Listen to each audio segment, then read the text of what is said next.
What's going on, everybody? RJ Ochoa here from SB Nation's bloggingtheboys.com. Hope all is well wherever you are. Hope you're happy, safe, healthy, and that you, like me, are enjoying the first one of the season. That's correct. Today is Monday, September 15th, 2025. And as the Dallas Cowboys were victorious yesterday, the day before today, even if it weren't a Monday, that makes today Victory Polo Monday. Every day after the Dallas Cowboys win, we throw on polos. It doesn't have to be a polo, but ideally it's a polo. You take a picture, you tag me on social media. I'm on X, Instagram, Threads at RJ Ochoa, TikTok, RJ.Ochoa. All the links to all my social profiles, my Facebook page, my LinkedIn, whatever you want, down in the description below.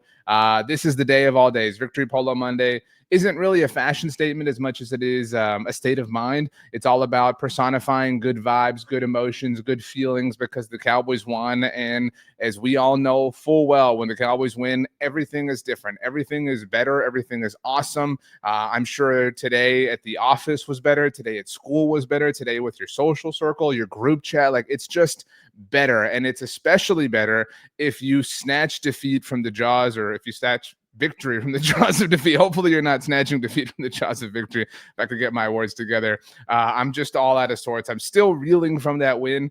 It was incredible. I watched the game again late Sunday night, so I've got a lot of coffee flowing through me. Maybe that explains a little bit of what's going on right here, right now. But it was 17-16 when the fourth quarter started, and that the final score, granted, it did involve 3 extra points being scored in overtime, but that it was 40-37. We really did watch something remarkable, and it you know, we'll look back on it. We'll talk about it as like, man, that was a really fun game. And it is never fun to do that when your team loses. We're coming up on the, 12-year anniversary next month of the Tony Romo, Peyton Manning, Cowboys Broncos shootout. And I love that game. I was at that game with my dad. I've talked about that many times, but I hate remembering it because the Cowboys lost. This is one of those that we won't hate remembering because the Cowboys won. If I have to put it in a box or in a category, kind of like that Romo Manning game, this is in the same box, and I tweeted this late Sunday night, is the watermelon kick game for me. That was also week 2. That was the Atlanta Falcons. That was Dan Quinn. It was a very, very, very long time ago, 5 years ago, but I'm grateful that that the good guys won this particular game. It is Monday after, which means we have to kind of, resort the game and what happened through a different kind of lens. If you want my initial thoughts on what happened when the Cowboys beat the Giants on Sunday afternoon, you can go check out our post-game show here on the Blog of the Boys YouTube channel. Make sure you like this video, subscribe to the channel, so you get access to all of the videos that I have. I've got daily videos, live shows, interviews, all sorts of fun stuff happening all the time now that we're knee deep into football season. Winners and losers. That's what we're doing here today. Winners and losers. That's pretty obvious. I think most of the names are pretty obvious, but there's some context to each and every situation. But before we get to winners and losers, a little bit of news that popped up on Monday morning.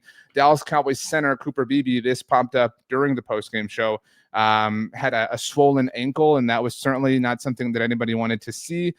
Nick Harris of the Fort Worth Star-Telegram categorized Beebe's ankle as being swollen enough that it was the size of his, talking about Nick's head.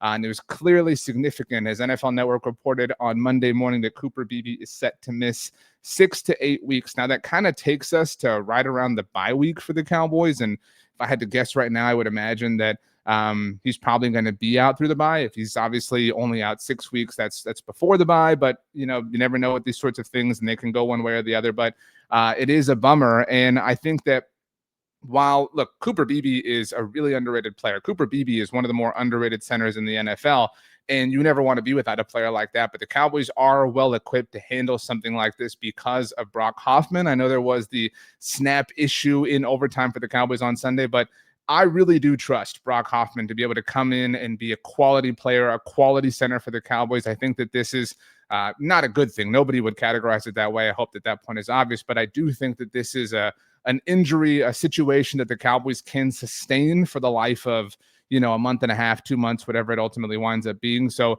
all the best to Cooper Beebe in his road to recovery. And I think that Brock Hoffman has earned our benefit of the doubt to believe that he's going to be a proper player for the Cowboys playing center for the foreseeable future. It should be noted on the subject of roster management and things like that, I agree with Calvin Watkins, the Dallas Morning News, who noted that BB's likely spot on injured reserve, again, this is a hypothetical at this point in time, is probably the domino that will fall in order for the Cowboys to officially place Jadeveon Clowney on the roster. If you recall, the Cowboys announced that they were signing Clowney during the postgame show that we were doing here on the channel on Sunday. So that's the news out of the way. Let's go ahead and get to the winners portion of our discussion, which is a lot of fun. It should be noted that the Cowboys themselves are winners. The Cowboys won the football game, but winners for me. And I write this, or I do a written version of this discussion at bloggingtheboys.com. I call it a stock report. If I'm being honest with you, I don't love the term winners because I don't love the term losers. I don't want to say that anybody is a loser. I really struggle with that. So please know that I don't mean any disrespect. But from a winner standpoint, Brandon Aubrey, duh. George Pickens, duh. Javonte Williams, duh. Dak Prescott, duh. Brian Schottenheimer, duh. Kenny Clark, I think, was one of, if not the only defensive players to garner some positive attention. I know it was a really poor defensive day for the Cowboys, and we're going to get to that in a moment here. But I don't like Brandon Aubrey is an absurd type of good. I know we kind of joke about how casual he is with how he executes his kicking mechanics and whatnot, but the casualness with which the entire team approached the 64-yard game-tying field goal. This wasn't a situation where the score was tied. I mean, the level of confidence that everybody had, not just Brandon Aubrey and his chill disposition, but that everybody had, it wasn't even a question. It was, 64 yards. Yeah, that's Brandon Aubrey. It's just a formality. It's simply a flow chart. It's, are we in his range? Yes. What is the range? 64 yards. Yep, totally up. He's good. Oh, look, he made it. What a surprise, right? Like, that is unbelievable. And I know that, when kickers fall off, it feels like they're the worst ever. But man, we have been so spoiled as Dallas Cowboys fans. Dan Bailey was remarkable for forever, for almost a decade. Greg Zuerlein had some nice moments. Brett Maher, even in the original stint, had some really great moments, but certainly in the second one. I mean, and now Brandon Aubrey, like, some serious kudos deserves to be thrown out. If you want to call Brandon Aubrey a winner after Sunday's game, you should. And I know he's not on the Cowboys staff anymore, but Bones Fossil, like John Fossil, serious kudos to him for the discovery, not just of Brandon Aubrey, not just of Brett Maher the second time around, not just Greg Zuerlein, obviously Kevontae Turpin. Like, the Cowboys special teams unit is elite in each and every single way. So Brandon Aubrey's the face of that after Sunday's win against the Giants for obvious reasons, but everything the Cowboys have done from a special team standpoint over the last 5-ish years has been remarkable, and they all deserve a lot of kudos. I think similarly, it's pretty obvious that George Pickens was a huge winner. And I think that, look, I've already atoned. I've already apologized. I tell you all the time that I was against the trade in the interest of keeping myself accountable to you. But man alive, he was just awesome for the team. And there was a great report from Patrick Walker of DallasCowboys.com, who had a quote from Tyler Smith. Another congratulations to Tyler. Obviously, the team's undefeated since giving him the contract extension that he got over the weekend. But so Tyler's quote through Patrick was that George Pickens was just constantly in the huddle as they were battling back and constantly providing motivation, constantly providing leadership, et cetera, et cetera.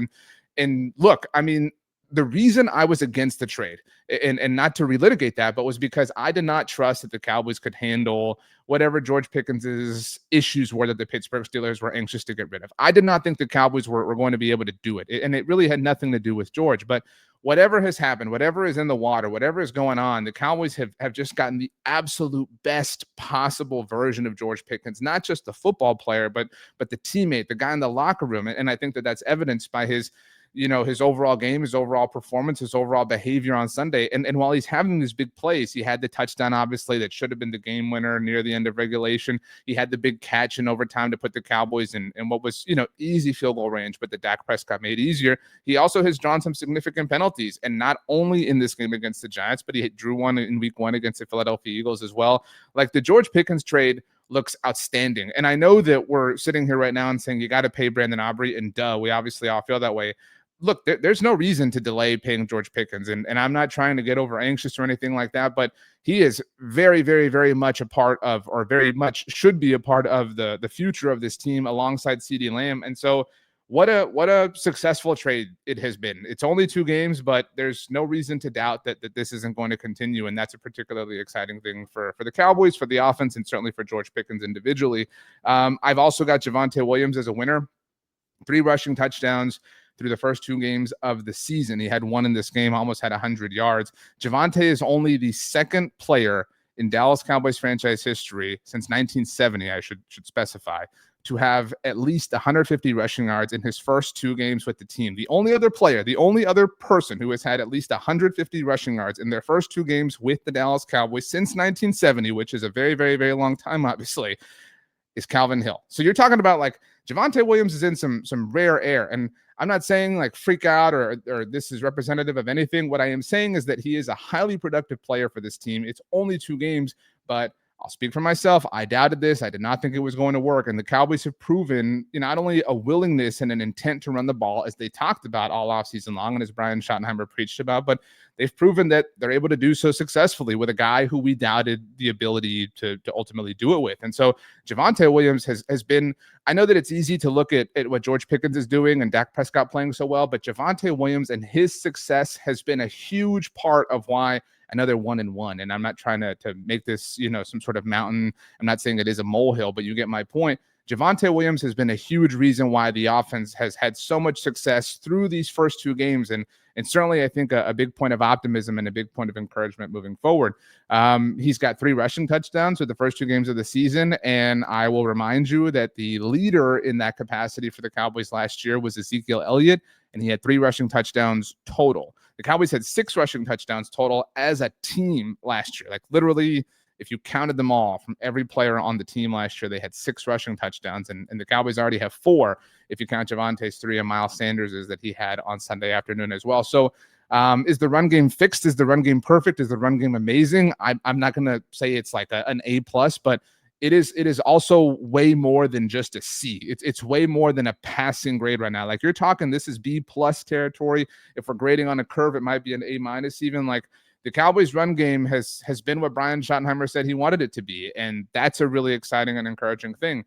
I've got Dak Prescott as I've got a scratch that I've got to get to right here. I've got Dak Prescott as a winner. And this was the offense a little bit slow early on? Absolutely. Did he have a really unfortunate and untimely interception to start the second half? Definitely. Did the offense stall out on the first 2 possessions of overtime? Yes. Like all those things are true. There's context that matters in every kind of discussion and every kind of conversation. But Dak Prescott is what is powering this Dallas Cowboys team right now. And again, these types of statements sound ridiculous. I get it at week 2 when you're talking about, even if you were 2-0, these things sound ridiculous. But Dak Prescott, you pay Dak Prescott, and I hate bringing that up, but because so many people bring it up in a foolish way, but you pay Dak Prescott to be the guy to go make that game-winning drive. You pay Dak Prescott to be the guy who, after the big George Pickens game that puts you in makeable field goal range to say, all right, you know what, I'm going to take this myself and make this a slam dunk proposition. And he did. I mean, Dak Prescott took full and total control. I know we've said in the past, and I think it was accurate that Micah Parsons was the best player on the Cowboys roster. I think Dak Prescott's the best player on the Cowboys roster at this point. Now, other players are very, very, very good. CeeDee Lamb is amazing. Tyler Smith is amazing. George Pickens is amazing. Like we can go on and on and on down the roster, but Dak Prescott, I think, is the best player on the Dallas Cowboys roster right now. And he's really proving that and was a big reason why the team came away as a winner on Sunday. And so I have Dak individually as a winner. And I think that Brian Schottenheimer deserves wow. From a head coaching standpoint, to navigate the circus, to navigate through the landmines, to have this team ready to go, in spite of the Micah trade, which, is still only a few weeks old and is going to be brought back to the forefront of discussions next week when the Cowboys get set to host the Packers. I mean, to land that plane in and of itself was an inordinately difficult task, but then to be, the offensive play caller on top of it all and be tasked with doing things and this being his first time doing it in a long time. And, lots of questions and lots of skepticism. I just am so impressed with Brian Schottenheimer. He's such an energetic personality. He wears his heart on his sleeve. And I think that there are cons to doing that in sports in some ways, not just football, but sometimes that's just not the right, managerial style for different teams. It just depends on certain, situations and whatnot, but it is absolutely working here. He's very clearly an incredible leader of men. He's very clearly an important catalyst and maybe the catalyst that this team needed. And perhaps the front office identified that if we're willing to extend some grace and benefit of the doubt in that direction. But I really have no qualms at all through 2 games, a very small sample size, with how Brian Schottenheimer has handled all this. And I could not have conceived that. And it would have been really frustrating if the Cowboys had wound up losing this game, because it would have, these types of kudos and these types of positive, compliments and adorations for Brian Schottenheimer would have fallen on deaf ears, because it just would have been, oh, they're 0-2 and whatnot. And so I'm grateful that there's a higher level of openness to hearing these things because the Cowboys won, because they would have been equally true. It's just the record obviously wouldn't have shown for it. So, I mean, just seriously, what an impressive first two games for Brian Schottenheimer. And if the Cowboys go beat the Chicago Bears on Sunday, I think that things will really take off in a different direction relative to, hype and whatnot surrounding the team. I had Kenny Clark as my final winner, had the sack.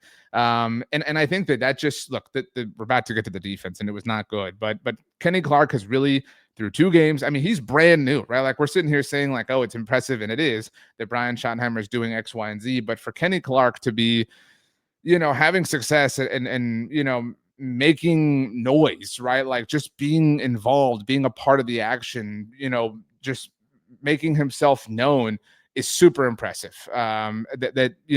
Given that he's only been around for a couple of weeks, right? Like that he was planning on going into the season playing for the Packers, and just this 11th hour thing. So I know we're all happy that Kenny Clark is a member of the Cowboys, but I mean, what a find. And it on one level, I understand the perspective of, yeah, well, you better have, an awesome player in return for trading away a player like Micah Parsons, but he has been that guy. I mean, he has lived up to what you expect him to live up to. And so that's very positive, and that's very encouraging.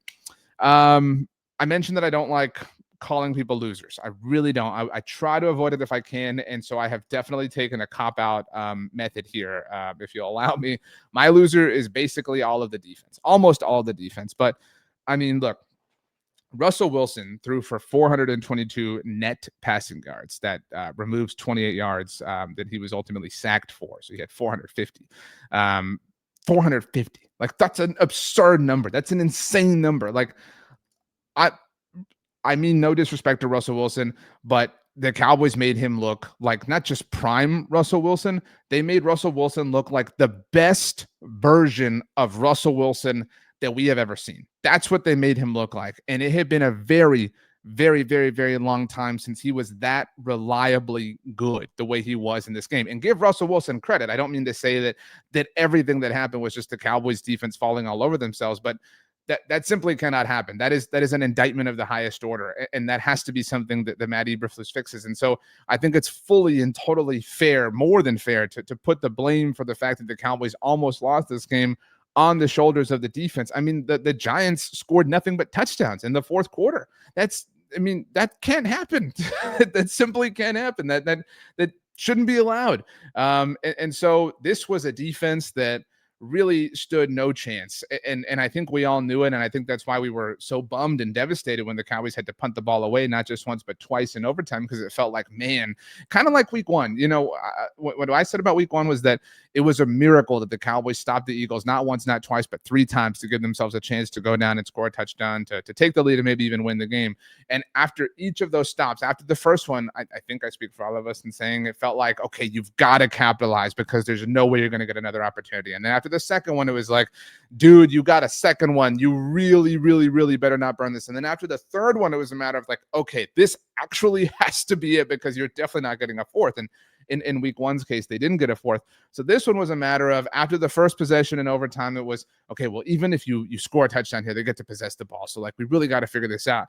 And then you get the ball back for your second possession. It's like, okay, dude, you just need a field goal, and you better go score, because if you don't, you're going to lose this game. And so when they punted after that second offensive possession in overtime, it really felt like, okay, there's just no way. This is going to be the straw that breaks the camel's back. And then Russell Wilson, the clock struck midnight. He turned back into a pumpkin, and, ball goes up in the air, and Donovan Wilson fields the arm punt. And so it was a matter of luck. It was a matter of great fortune. And I don't think any of us are going to apologize for that, but you're not going to win games like that. That's you won this one, and awesome, respect. But my NFC's mixtape co-host Brandon Gowton has a phrase that I really like. We call lots of games moral victories. We called week one a moral victory in a lot of senses. This is a moral loss. You get the win, like in a moral victory, you're actually losing, but you feel like you won. Okay, so you get the win, which is the best part. You get the win. It goes in the win column. It goes in the standings as a win. All that is awesome. But you can take away the lessons that you would have taken had you actually lost this game. Consider it a moral loss, right? You get the win, but you get the lessons. You get the experience. You get the knowledge as if you had lost the game, which is the best of both worlds. Basically, be win and be humble and willing to learn. And I think that that's what this defense has to do. And in their defense, in Matt Eberflus's defense, they're still adjusting to life without Micah Parsons. I know that story gets old, but it matters contextually. They're still adjusting to Trayvon Diggs getting to full health. They're still adjusting to Deron Bland not being out there. They're still adjusting to not having Savon Ravel. They're still adjusting to DeMarvion Overshow not being out there, right? Like, this is a defense that is missing a lot of, pieces that a month ago, like just a month ago, we would have, said, like, that's what makes this defense really, really, really good. So that context matters. That context is necessary, but ultimately you've got to tighten this up, because you cannot expect to win a game the way you did on Sunday on a consistent basis, regardless of who you're playing, even if it's the moribund New York Giants. But those are my winners and losers as it pertains to Sunday's Dallas Cowboys win over the New York, maybe good again at football, Giants. It was Victory Polo Monday. It is Victory Polo Monday, and that is just the best thing ever. We have a doubleheader on Monday Night Football. I'm looking forward to it. I've got a friend who's a Texans and a Raiders fan. It's a weird thing. I make fun of him for it all the time. So in honor of my friend Jimmy, I'm going to take the Texans and the Raiders tonight. So hopefully those are not famous last words, though. If you want to hang out with me on social media, you can do so. I'm on X, Instagram, and Threads at RJ Ochoa. TikTok is RJ.Ochoa. RJ.Ochoa at SBNation.com is how you can email me if you would like to do so as well. For now, my friends, I'm going to bid you adieu. I'm going to hope you have a wonderful rest of your day. I mentioned the mixtape. Brandon and I will be back with another episode on Tuesday live at 11 a.m. Central Standard Time. We've got a lot to get to, including how the Eagles are basically cheating now. I don't have an issue with the tush push, but if you're going to false start every time, then, we have to talk about it. So I'm excited to do that with Brandon. Let's go ahead and get out of here, everybody. Thanks so much. Have a wonderful, wonderful, wonderful rest of your Monday and start to your Tuesday or whatever day you're watching this on. I hope it is absolutely incredible, because you deserve the very, very, very best. Let's go ahead and let's do it. Thanks so much, everybody, for hanging out, and we will see you next time.